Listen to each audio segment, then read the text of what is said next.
Welcome guys, and this is Earl from fanboyseo.com, and today we're doing a vlog commentary. Well, it's really just a commentary of sorts. First off, lumabas na yung tawag dito, yung prices, yes. Prices for ESGS 2023. We have been waiting for that for a while. It is here. And I have good news and I have bad news. The good news, it's here. The bad news, however, mga kaibigan, is that it's pricey. Super mahal. From a consumer standpoint, and walang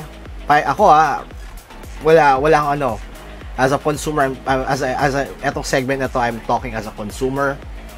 Ang mahal. Pero let's dive into it a little bit. Tingnan natin kung anong nangyari. So basahin mo natin ang mangyayari natin here for this video.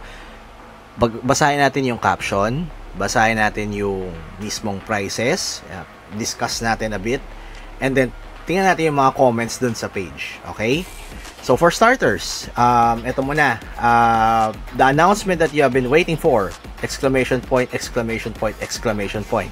ESGS tickets are now available for purchase. Get yours now and get first dibs on the ESGS 2023 merchandise.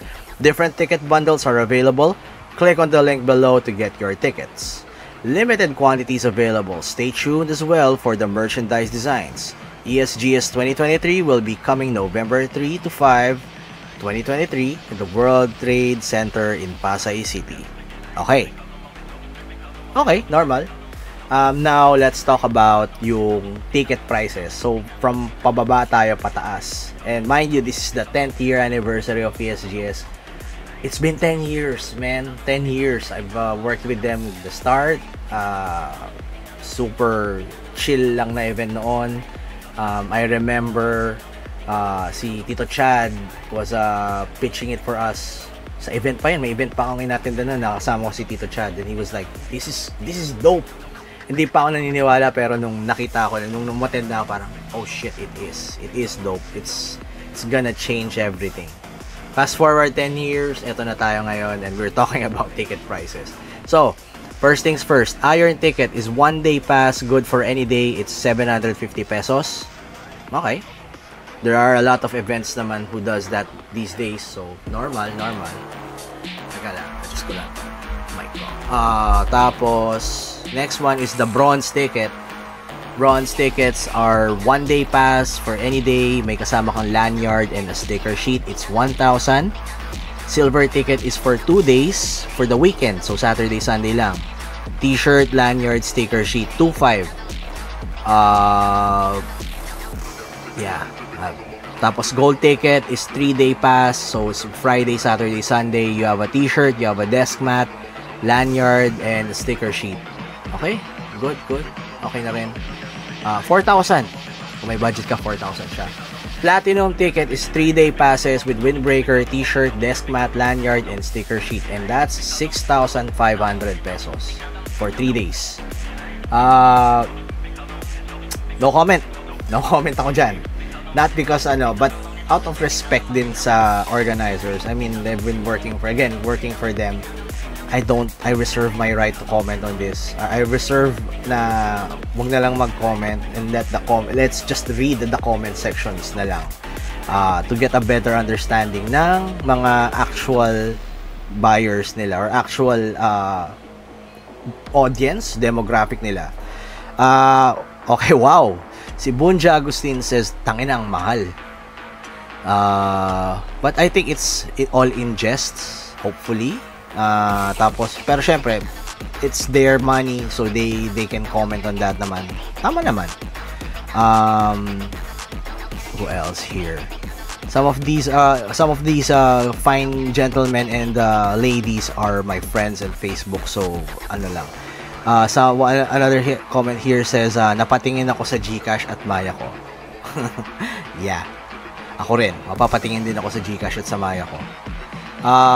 Another comment here says, paano if ayaw ng merch? Gusto ko lang pumasok ganun para mamasyal? Or required talaga yung merch na yan? To answer that, it's part. It's bundled. I don't think they will do like yung hiwalay na ano. Kasi ano yan eh, from a business standpoint, in order na nila yan months ahead. So, hindi mo siya pwedeng, pwede mo nung kunin, pero hindi nila pwedeng ikat yung prices nila for kasi naka-design na yan eh, naka-market na yan eh. And it's gonna go back dun sa ROI nila. Paano sila kumita at the end of the day. So, part yun and part of incentive, so to speak. May nag-comment din na yung iron tickets na lang B. Yeah, actually. So kung gusto mo na naman 750 times times 3 mo. Punta ka na Friday. Pero sa most of them kasi yung mga cosplayers lang one day lang naman usually ang pinupunta. Usually Sunday, minsan Saturday. Yung mga 2 days. Usually the first day, Friday, is usually reserved for yung mga talagang buyers ng merch, yung talagang gusto lang yung mga vloggers, mga nagko-content. So yun lang yung mga usually pumupunta doon sa pero may cosplayers pa rin, pero hindi ganun karami. Expect mo ang cosplayers around Saturday afternoon, Sunday morning to the whole day. Ano pa ba? Ayun. May nag-comment din. Baka pwede po makita designs ng mga kasama sa package. Actually, go to their site, go to their page, makikita mo yon. This is nice. So yung discount for senior or PWD on the event day lang pwede. Teka lang. Sige, hanap pa tayo. Let's see. Actually, yung iba naghahanap na ng windbreaker. Grabe naman mahal ng ticket. Sabi ng isa, ain't no way boy. Meron din nag-comment, tinag niya yung tropa niya. Ano na pre? Actually, ako rin. Malamang ganun yung tatanong ko sa mga friends ko. Yan. Pretty common comments lang talaga is nagmahal.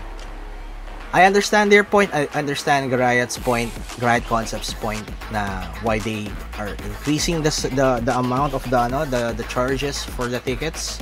Kasi they have a different venue. It's World Trade, mas malaki.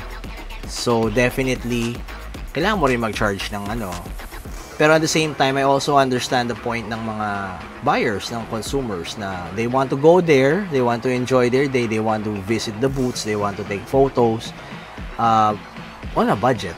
Syempre, iba na rin yung panahon ngayon. Gone were the days when it's 150 or 50 pesos entrance lang for the 500, medyo masakit na sa bulsa, pero you should expect a lot of things happening for that event. Ngayon talaga golden era eh. So expect mo mataas talaga lahat. Yung mga cosplay events ganun, nagtataas na. Yung controversial na convention nagtaas din, super taas, di ba? Ayun, may mga basa pa tayong comments na iba before we wrap it up. Let me see. Iron pa lang, nakakaiyak na actually, oo. Another gasto, sabi ni Kyle Vincent. All caps, sabi ni Joanne, ang mahal. Sabi ni isa, ano yung windbreaker? Ito magandang question. One question posted sa comments is, sino-sino ang pupunta na live streamer na gaganapin sa ESGS para alam ko kung kailan ako pupunta sa araw na yon. Kung nandyan din ang Tier 1 Entertainment. Actually, yan din. Yan ang dapat inaabangan din ng mga tao or ng consumers kung kailan you just have to I don't think na magbabago sila ng price. What you can do as a consumer, as a buyer, is just time your visit properly. So, abangan nyo na lang yung schedule and make sure to be there on time. Weekend to, so ma-traffic. So, expect na kailangan mas maaga ng konti. So, yung favorite streamer nyo or your favorite personality will be on stage ganitong oras. A lot, like 2 hours on top of your travel time para chill lang kayo pagdating nyo doon.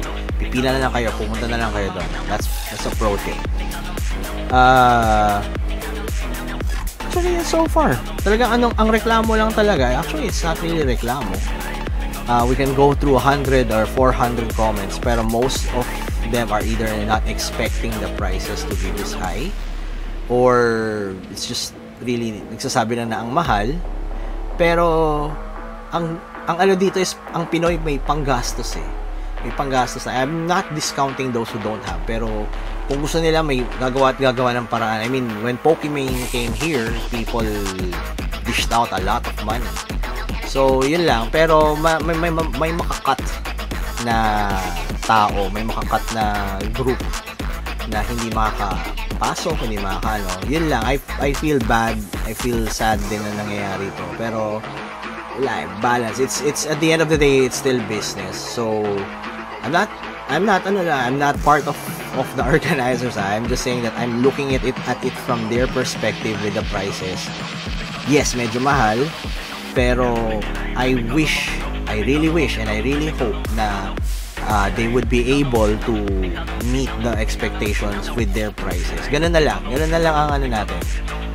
Kung bibili kayo, kung manonood ka, kung pupunta kayo sa World Trade for ASGS.